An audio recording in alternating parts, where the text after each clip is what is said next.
My name is Ami Banerjee. I am a cardiologist and an academic at University College London, and I'm on the board of the World Heart Federation. It's a pleasure to host the first of the WHF Heart Cafes. I'm joined by my esteemed colleagues and friends. So first of all, I've got Professor Liz Neubeck, who works at Edinburgh Napier University, is a past emerging leader of WHF and is also the lead for the patient forum at the ESC. And my friend, Professor Jose Ramon Gonzalez Juanete, who's from our host country, Spain, from the University of Santiago. So we're going to be talking about atrial fibrillation from a global context, areas of innovation, and having a general conversation. So maybe if I start with Jose Ramon, could you give us a flavour of how the landscape has changed in your practice in Spain, but maybe also globally in atrial fibrillation, if you say the last decade or two? So thank you, and thank you the World Heart Federation for the invitation to be here. So I think this is a critical issue that develops a lot over the last 10 years, based from my perspective, in two elements. One is the message related with atrial fibrillation, the message, for example, feel your pulse, feel your beat, and this is an important increased awareness of the atrial fibrillation burden in the population. So this is for me, a critical message based in the suspicion and the confirmation. Is needed to develop strategies for the suspicion of atrial fibrillation, not only in the high-risk populations, but also in the population as a whole, and also a strategy after that to confirm the diagnosis. And in this strategy, I think that we need powerful messages. For me, the most powerful message is the close relation of atrial fibrillation with a stroke. The Spanish Society of Cardiology developed a survey in the general population, and this was the stronger message for the global population. And the population included in the survey, in a second wave of the survey, the vast majority can give the information if their pulse is regular or not. And for me, this is a critical point that develops a lot over the last 10 years, but we need this 3-point strategy. One is increasing the suspicion of the arrhythmia. Second, develop a strategy for the confirmation, because this is needed, a clinical confirmation of the arrhythmia, and also for increasing the engagement of the whole population. A strongest message is the close relation with a stroke. One in 3 strokes are related to atrial fibrillation. This is. Thank you. That's really, really nice and clear. As well as the correlation with stroke and that opportunity to screen at the time of stroke, what else in both in Spain and at European level has changed in terms of the risk prediction in stroke? Because I believe there's been some changes in the CHADS-VASc and the CHADS-VASc scoring. I wonder if you could speak to that at all.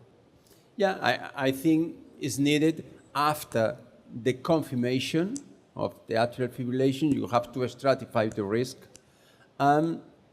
Despite CHADS-VASc is a simple tool, and the new CHADS-VASc is also a good tool, and it's important that the female characteristic included in the first CHADS-VASc was removed from this new risk stratification. From my perspective, this is relevant, but can get some shortcomings because it's needed to focus the strategy in the female population, because also this is an information from the European Society, but also from our country, the engagement of the strategy Feel Your Pulse was more effective in the male population, was more effective than in the female. So we need a dedicated focus for risk stratification in the female. It's more or less the same than in the old cardiovascular disease. It's needed a focused approach and a focus in the female population. Yeah. Thank you.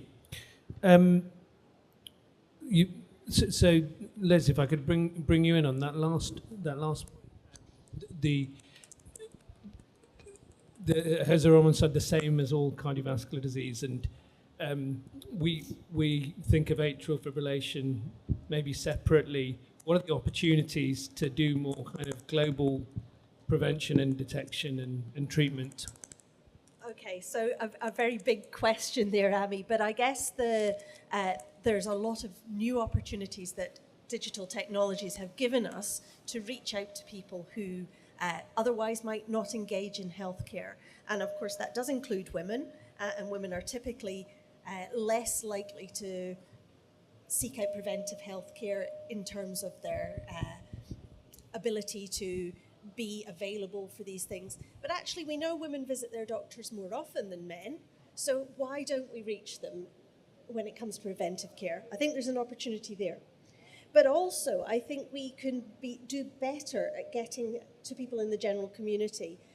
We've got lots of new tools that would enable us to do that. So, for example, Ian Jones from Liverpool, together with a team of us, looked at embedding sensors into supermarket trolleys and to see if we could detect atrial fibrillation in that way. And that proved to be a unique way to reach out to people. But of course, the importance of finding people with atrial fibrillation is that we also bring them into a pathway of care. So we've got to think about identifying atrial fibrillation, but then we've got to think about how do we support people to manage their health in order to prevent stroke and heart failure and all the other comorbidities. So we now have the AF Care approach that was determined in the last AF guidelines that presented at ESC last year. And essentially what we're looking at is trying to bring people into an integrated care model that means that we're addressing all the gaps, so the identification gap, the management beyond identification, and ensuring that people adhere to their medications long term. And I think this is a really important point that we sometimes forget, is that patients with cardiovascular disease typically stop their medications, around about half of them after 2 years. So we need to be thinking about that long-term management piece and ensuring that we reach people who need help at every stage of that journey. Now, of course, there's new technologies that will help us predict even earlier. So we know we can predict atrial fibrillation from ECGs that are collected for other purposes, something between 5 and 7 years before AF occurs. So why aren't we doing something at that stage to address the modifiable risk factors for AF? And that's something possibly we don't talk enough about, is how many modifiable risk factors there are for AF, particularly obesity. We know that that's a huge problem that we could potentially address, not just through lifestyle and exercise now, but also through medications, which are coming forward. And we need to be thinking about that. We need to think about advice for lowering blood pressure, huge risk for stroke and for development of atrial fibrillation. So we need to be thinking about this in a more joined up way. And I think that's the opportunity that we have, is to work together across an interdisciplinary team in order to make sure that the patient is kept at the center of everything, and that we use our technologies to enable us to manage those stages through hopefully preventing AF occurring in the first instance by taking early action with modifiable risk factors, but then once it's emerged, making sure that they have the right information and support to maintain lifestyle changes and to stay on medications. And just a point on medications, most of the AF patients in our studies are on 12 medications daily. Some of them describe an eeny, meeny, miny, mo approach to which medications they're going to take, and that's clearly not something we want to do, particularly with the NOACs, which have a very short half-life. We need to ensure that the patients are adequately supported. So we need medications rationalization. Do they really need to be on all 12 of those medications? And then we need to be thinking about what the plan is in order to support them to take those medications as prescribed and in a way that is sustainable for the patients. So I asked a big question, but you gave a bigger answer, and it's an excellent answer. I want to tap into your expertise in the patient forum lead. What are we missing in terms of awareness or patient need? You mentioned digital technology, that's your area of expertise. As a cardiologist and just as a citizen, we see a lot more people in this conference, even walking around with wearables and Apple Watches and so on. Is there such a thing as too much? I've got a daughter who is just about to hit her teens, and they have smartphone-free initiatives. Is there such a thing as too many wearables?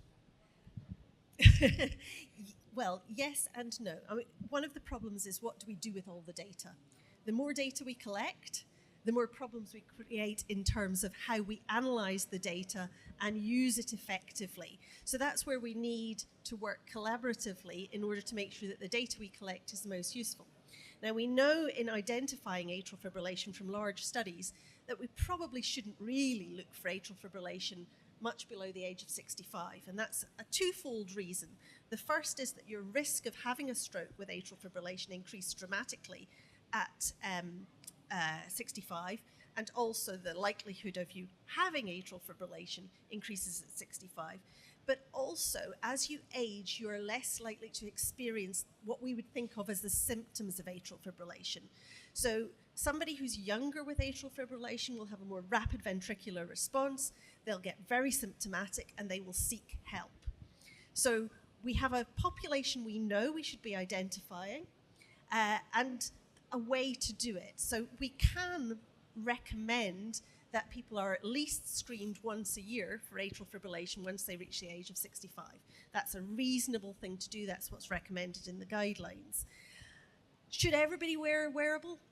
Probably not. The Apple Watch study, which did identify atrial fibrillation, identified it in 0.4% of the total cohort. So it's presented as this great result, but actually, because most of the people in the whole study, I think it's actually maybe 0.004, I'll have to check my data, but it is a minuscule number of people who are identified through the Apple Watch study. So I don't think we should be recommending that everybody has a wearable and that everybody uses it for the purpose of detection. But used appropriately, wearables are extremely, extremely helpful, and they're extremely helpful for motivation.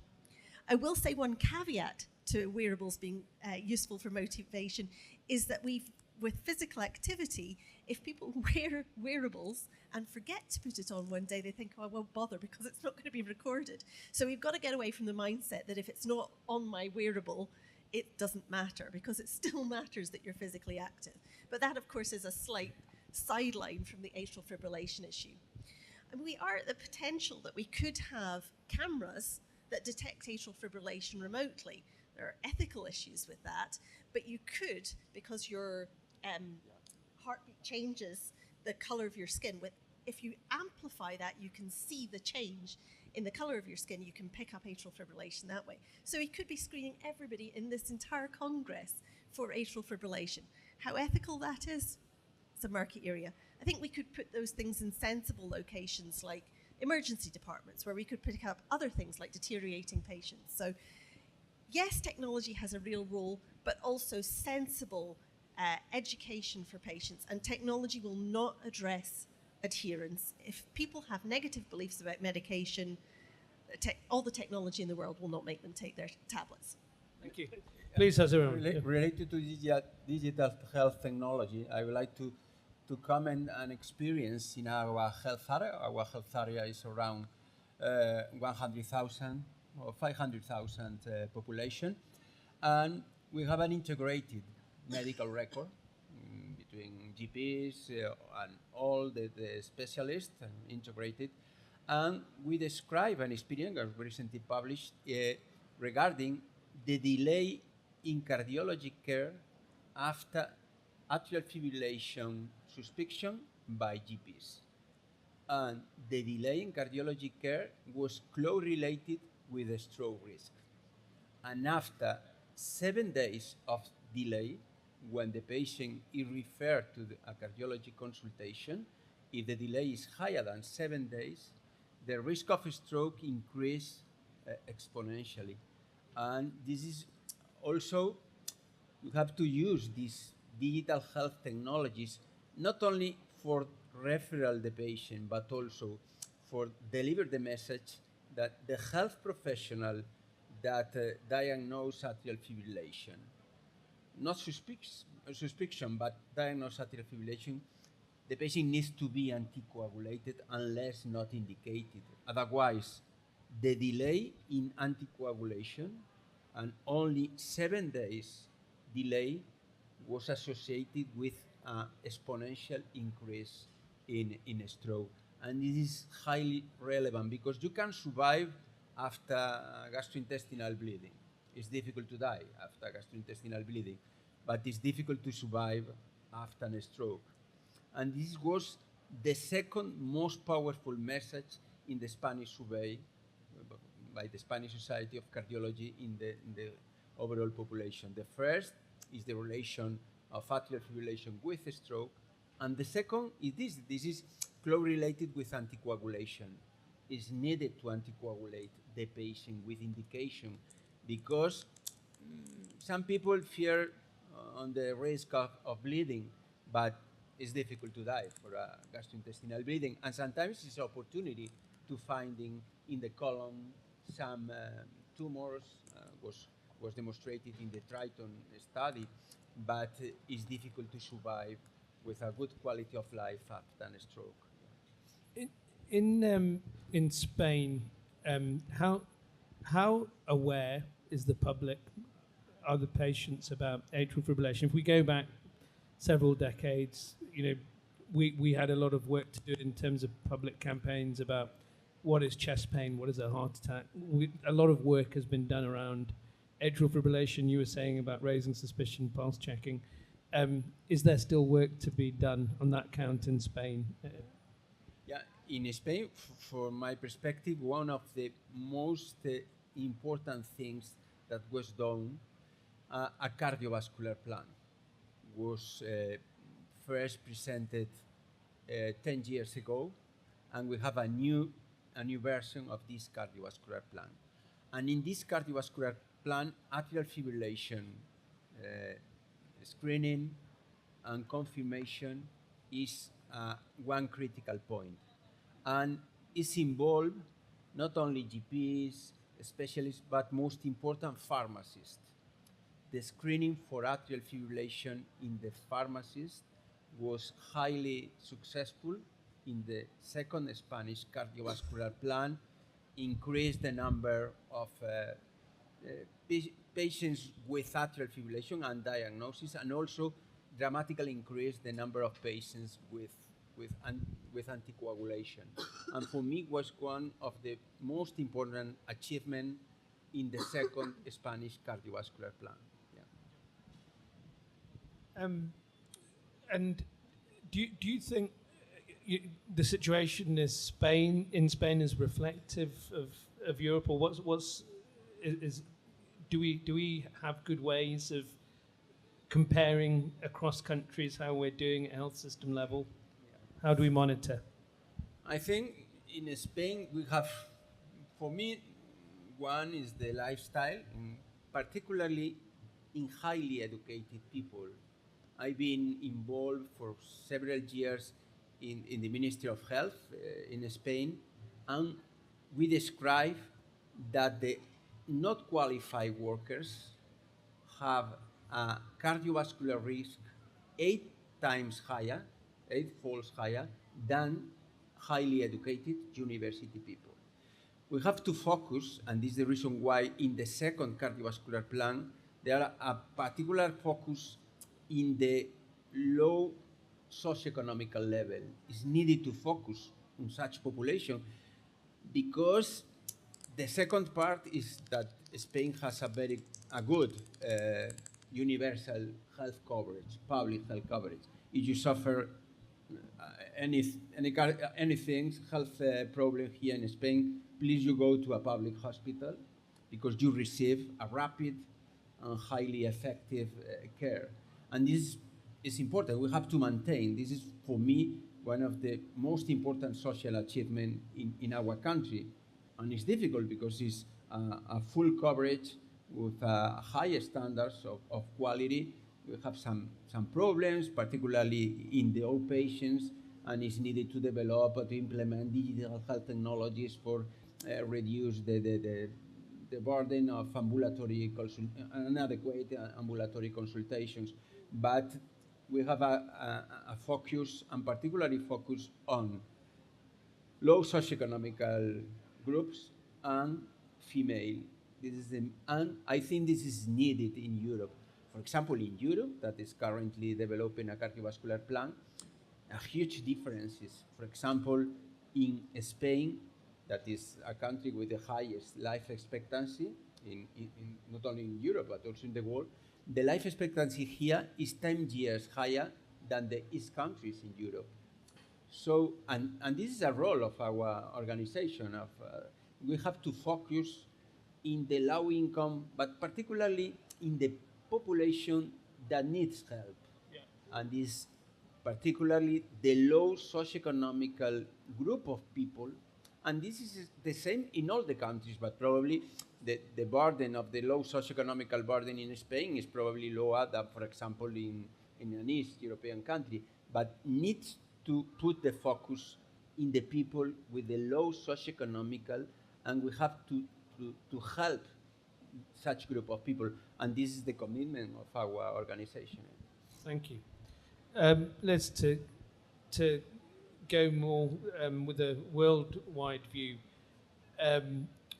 You were talking about digital technologies. What's the relevance to the low-income setting, the low-income countries? So I think it's hugely relevant, and this is an opportunity for us to facilitate health opportunities that aren't available because of distance or remoteness to services, and being able to provide these kind of technologies to not necessarily to doctors but to health workers who can do this. So for example, hypertension clinics that are run in very rural and remote parts of the country.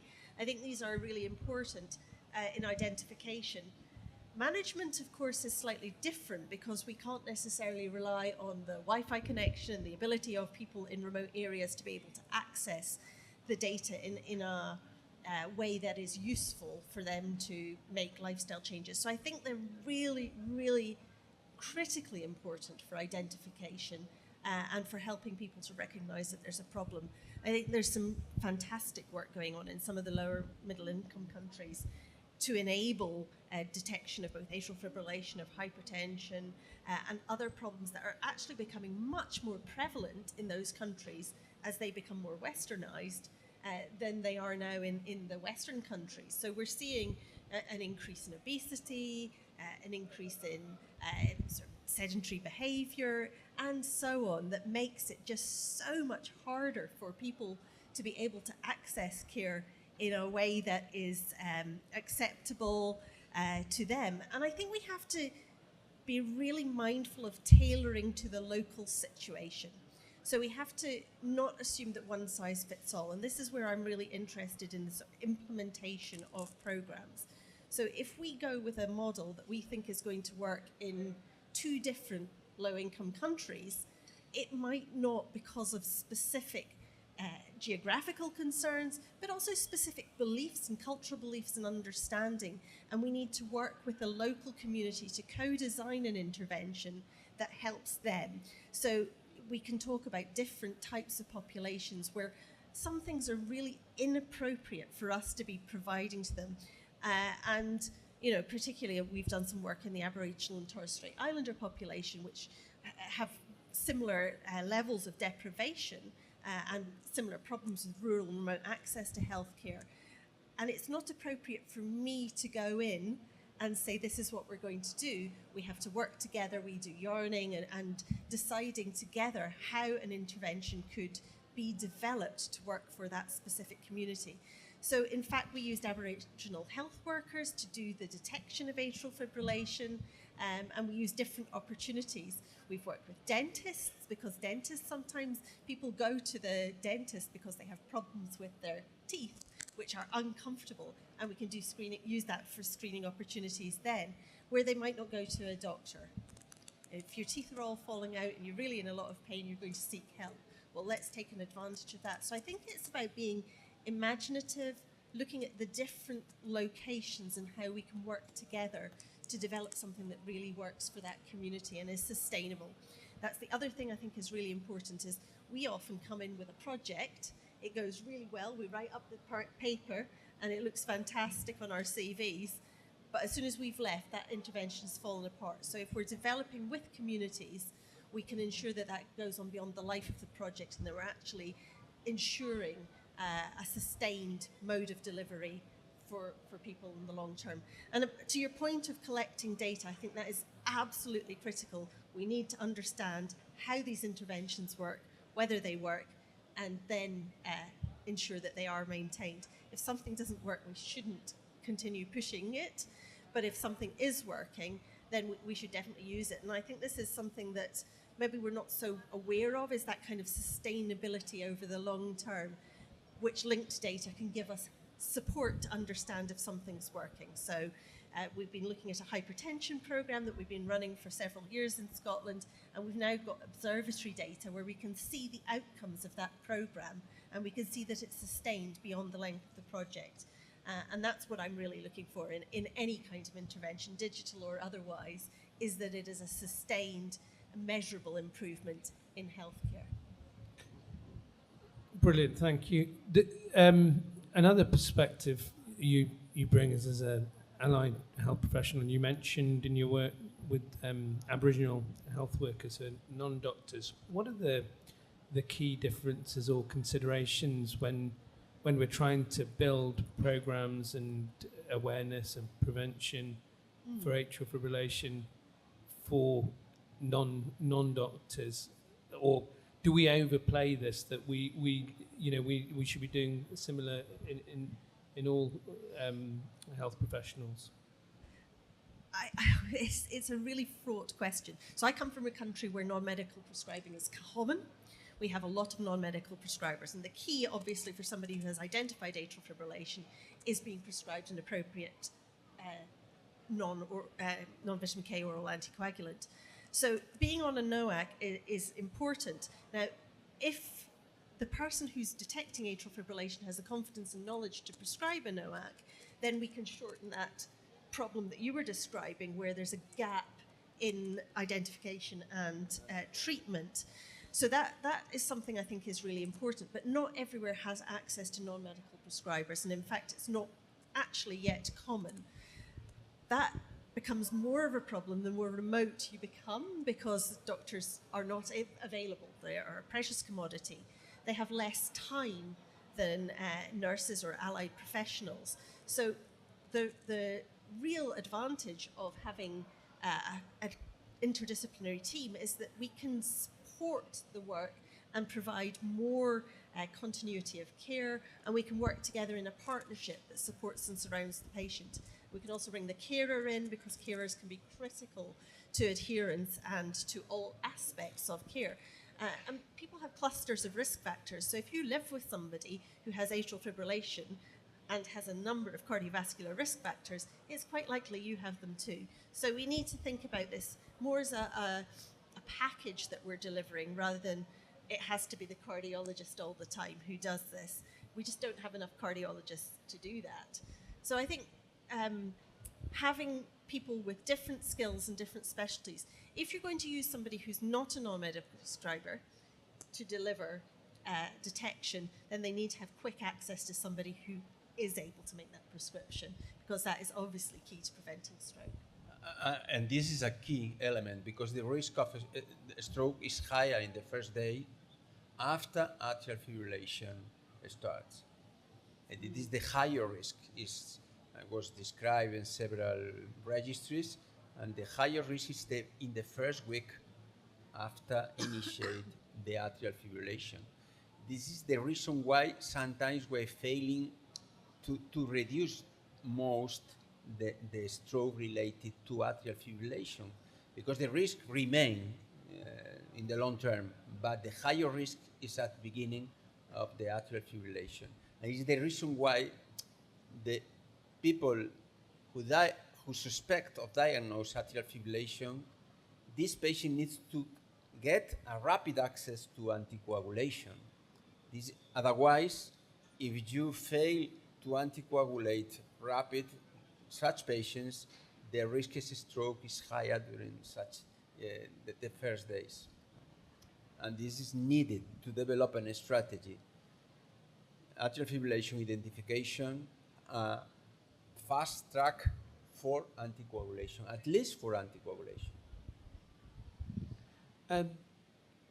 I want to change tack a bit to focus on primary prevention.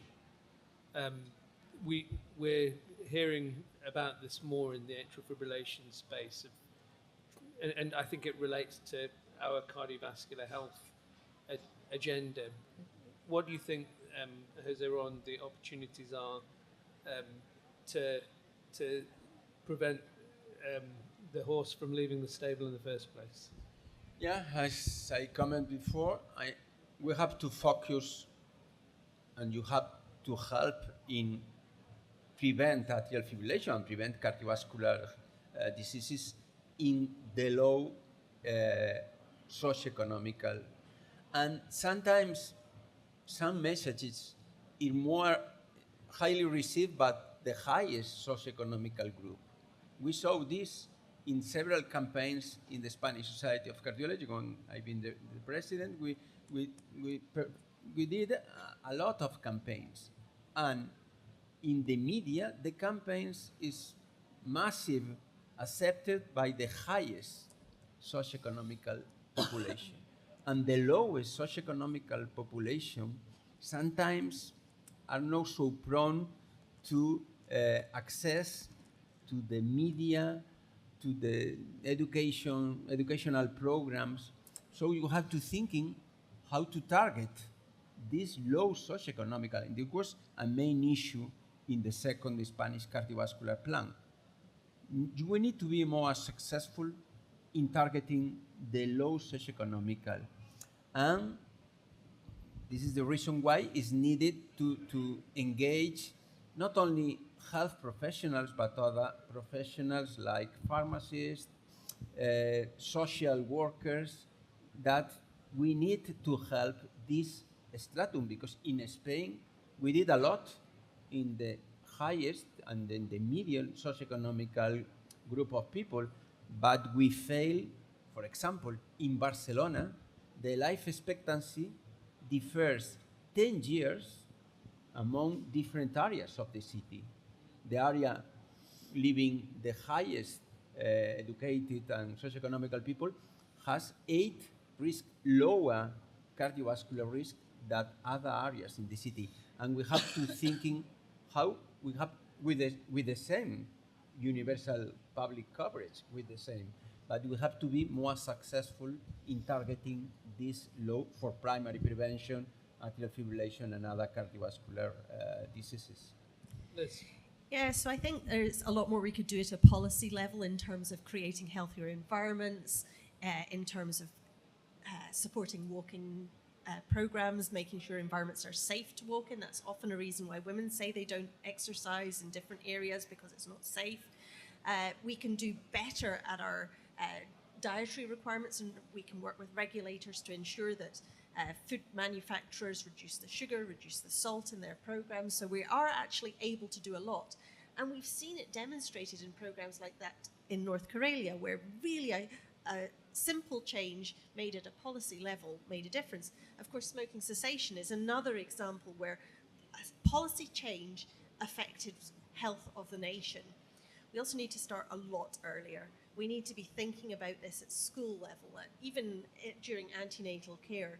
How do we ensure that people's health is maintained throughout the life course. So by the time we're talking about people being at risk of developing atrial fibrillation, we're already too late. So I think we can work with governments to ensure those policies are actually embedded.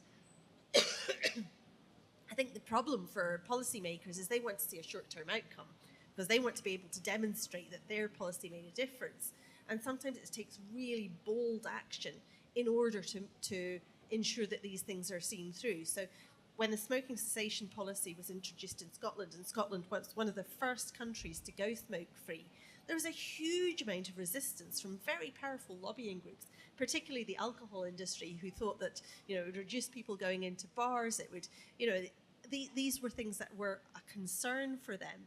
And I think it's really important for us that we actually recognise how powerful these messages are, and we can see the health outcomes over time.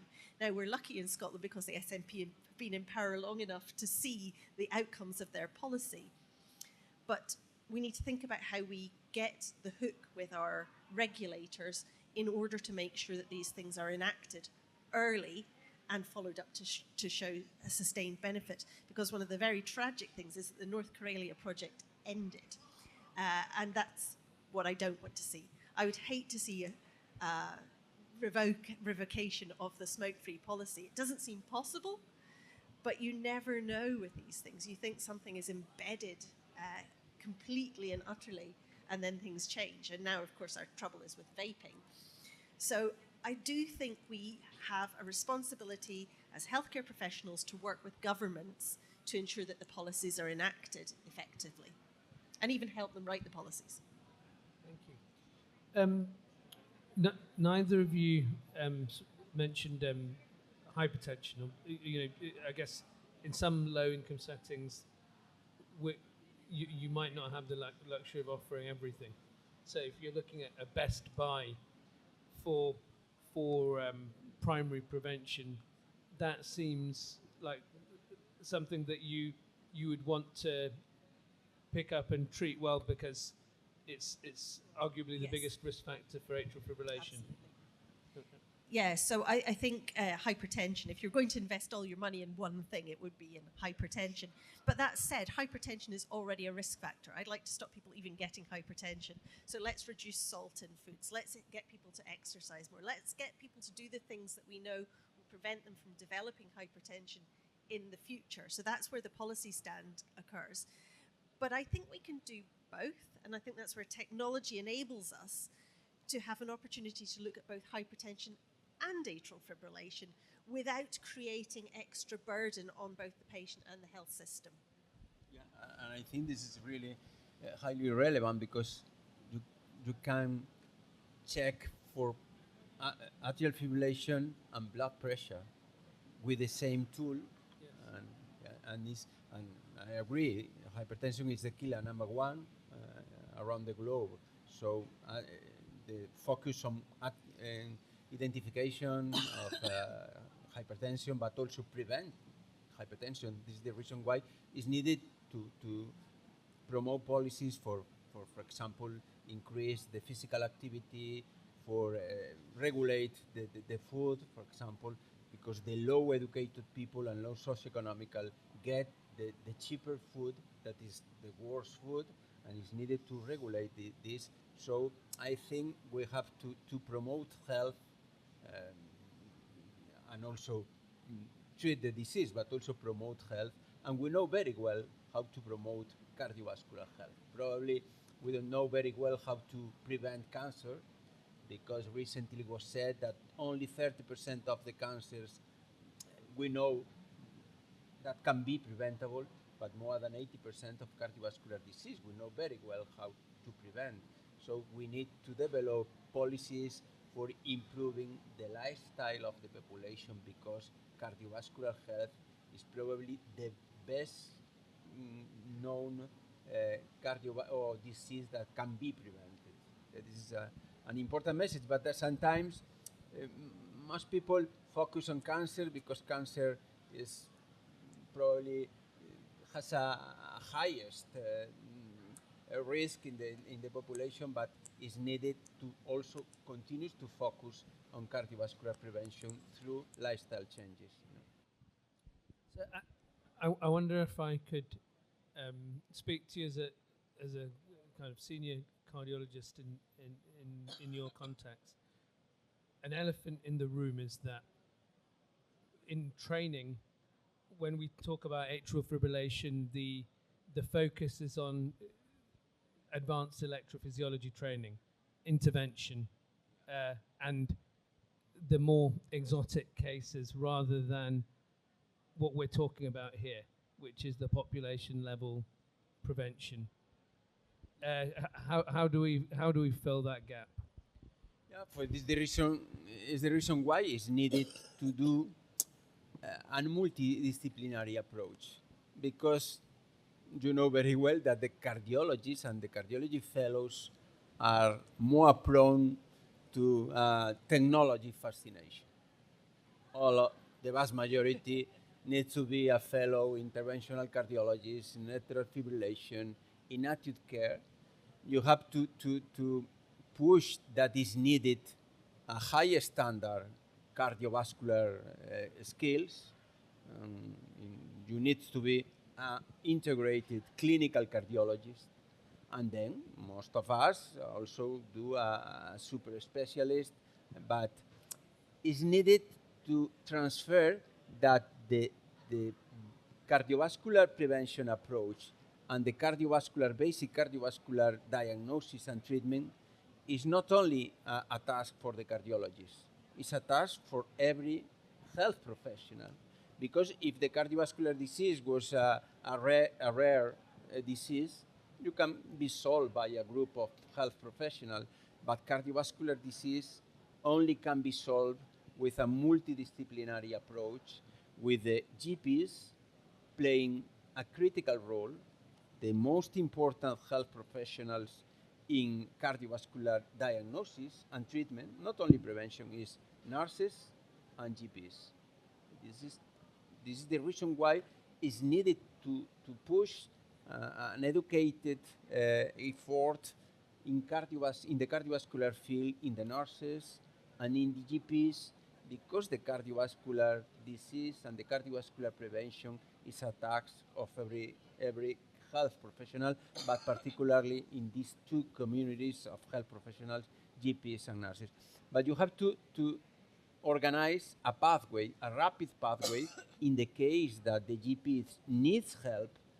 You have to develop a pathway that the delay is not so, because, for example, in Spain, currently, if a GP send a referral to a cardiology department in our country, currently, the mean delay is nearly 100 days. It's terrible, because 100 days. And all the cardiologists are involved in doing high technology techniques. But this is high technology techniques. It's not reasonable wait 100 days for receive after GP consultation, a cardiology consultation. And this is the most important task of the directors of the cardiology departments in Spain. And we are focusing for the Spanish Society, for the different autonomous regions, that is needed to reduce the delay in ambulatory consultation when a GP send a referral to the cardiology departments. So that was kind of what I was alluding to, that I agree that we need to have the whole multidisciplinary team there, but within cardiologists, we need to create our workforce, train our workforce for the need, because similarly in heart failure, we can't have everybody being transplant cardiologists, because actually most of the burden is not at the transplant end of the spectrum. I agree. So how can we make that prevention agenda more sexy? Yeah, this is the key. For example, in my department, and was probably the first in Galicia, but one of the first in Spain, we thinking how reduce the delay in ambulatory care. And we use the integrated electronic medical record. The GP send the referral, and a cardiologist respond the referral in less than 3 days. And my responsible is doing that. It's needed to do that. And this is the highest technology in my department, solved by e-consultation. And we can solve around 40% of the 7,000 referrals per year. We solve 40% without a face-to-face consultation. And then if you consider that the patient needs a face-to-face consultation and in-person consultation, we have to see the patients in less than 14 days. But you know the patient characteristics, and for example, if the patient suffer a syncope or other, you visit the patient in the day after or something like this, but always less than 14 days. And with this strategy, we demonstrate, and was published in multiple publications, a reduction in the emergency department visits, a reduction in hospitalization, and reduction in mortality. And this was associated with this strategy. At the end, you solve rapidly the referral, and you are able to identify the higher risk population, and you receive and you visit the patient rapidly, more rapidly. And this is critical. Otherwise, if the patients are waiting 100 days, many of the patients need to go to an emergency department. Many patients need to hospitalization, and including some patients die in the waiting list. So for us and for me is the number one strategy in our plan, in our strategic plan in our cardiology department.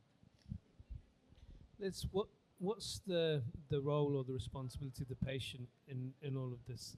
You know, when we talk about disease to health, in respect to atrial fibrillation in particular.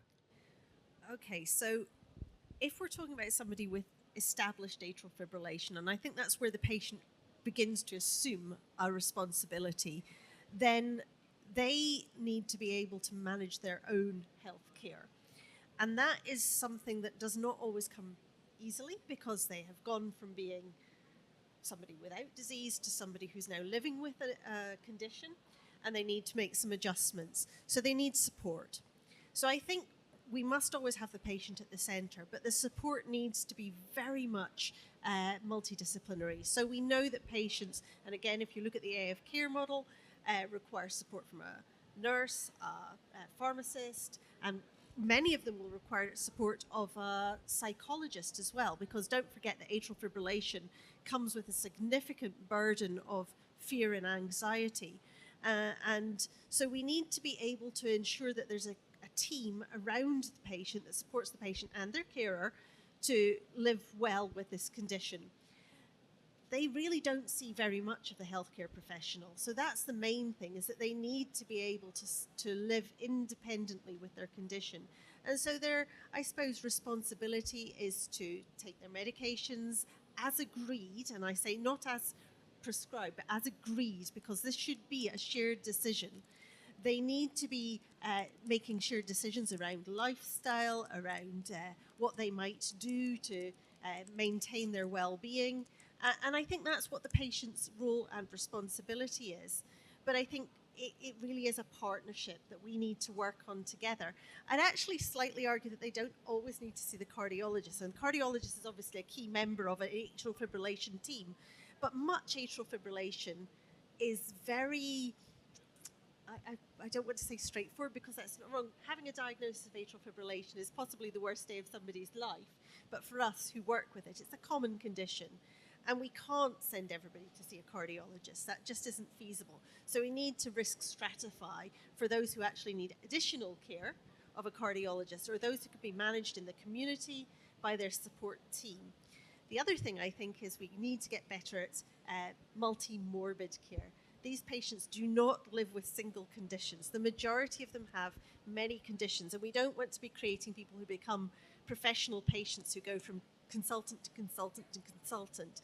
And the model that I admire most is one where we have a proper multidisciplinary team that includes renal physicians, might include a lipidologist, it includes a cardiologist, and they are there for expert guidance with the support of a multidisciplinary team who manage these patients.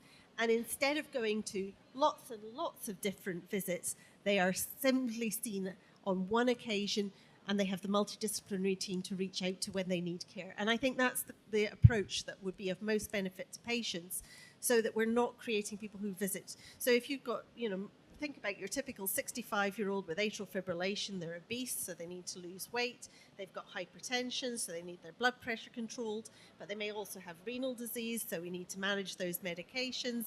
We need to think about their renal profile. We also need to think about their rheumatoid arthritis, because they're immobile because their knees are hurting too much. And we need to think about their psychological health, because everything is just becoming too much.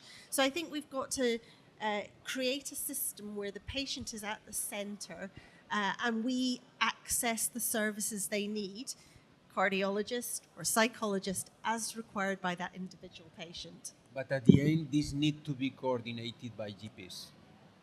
In the highly prevalent diseases like atrial fibrillation, the main role needs to be played by GPs and nurses. Otherwise, it's impossible to solve all the atrial fibrillation problems in my area with the cardiologist. It's impossible. We have to solve some situations in the patient care pathway, but the GPs and the nurses, ambulatory nurses, need to play a critical role. It's the same in secondary prevention. Otherwise, the cardiology community fails to follow the patients, the amount of patients in secondary prevention. Is more or less the same in heart failure.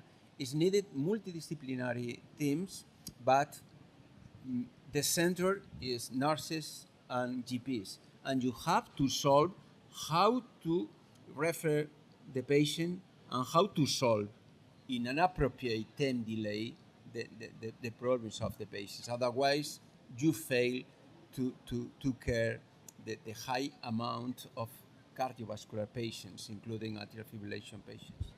So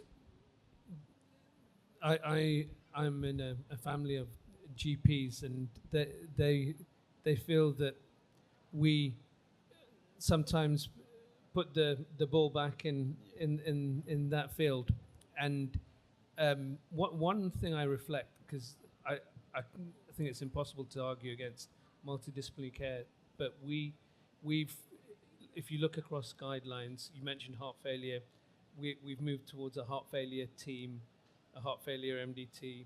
There's the AF team and the AF MDT, and we seem to be creating new teams which are slightly different but quite similar. The cardiometabolic health professionals are similar across these different groups. How do we integrate them? Because we can't keep creating new teams, particularly when all of us have lower resources. I think probably we need more cardiometabolic teams where we can stretch in, but everybody who is at the core of that team, which is a multidisciplinary team, is able to manage each of these complex conditions, and we learn from each other. We're not creating a system where we're not learning. So it's not I pass my patient on to a renal physician. It's I learn with the renal physician how to manage this complex patient, and we work together so that our understanding grows. So that instead of becoming super specialist, it's just what we've tended to do, we have people who are experts in a number of different areas that support the patient. And it has to be in the community. It can't be based in hospitals. I don't know how many of you have tried to drive to an unfamiliar hospital and park in their car park, which is 1,000,000 miles from the clinic that you need to get to. And I'm sure you've got your stories about parking anyway. So I think we need to make these things more accessible to patients. They can also be virtual. We don't need to bring the patients to us all the time. We've got lots of digital tools we could send out and share, and we can have online consultations. And I think we should, we did some great transformation during the COVID pandemic, and we've somewhat stepped back. Why don't we continue to embrace those virtual things that we were able to do to enable people to access care remotely? Yeah, just a short comment. In our area, our department can be the responsible for the care of more than 10,000 patients with heart failure, more than 16,000 patients in secondary prevention, more than 10,000 patients with heart failure.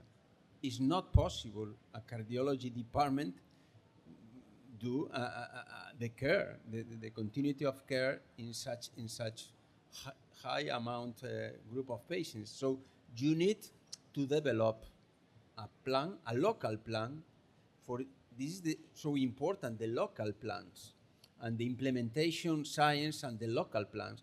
How do you organize the care in secondary prevention of 16,000 patients? How do you organize the care of more than 10,000 patients with heart failure, more than 15,000 patients with atrial fibrillation? You have engaged the nurses, the ambulatory nurses. You have to engage the GPs. Otherwise, you fail to do efficiency the care of such amount group of patients. And this is an important message. Otherwise, the patients are waiting for a cardiologist. No. This is a bad message. I think that's a good place to conclude. Don't wait for the cardiologist, and the nurses and the GPs are most important. Thank you to Jose Ramon and Les for your valuable contributions. Thank you. Thank you.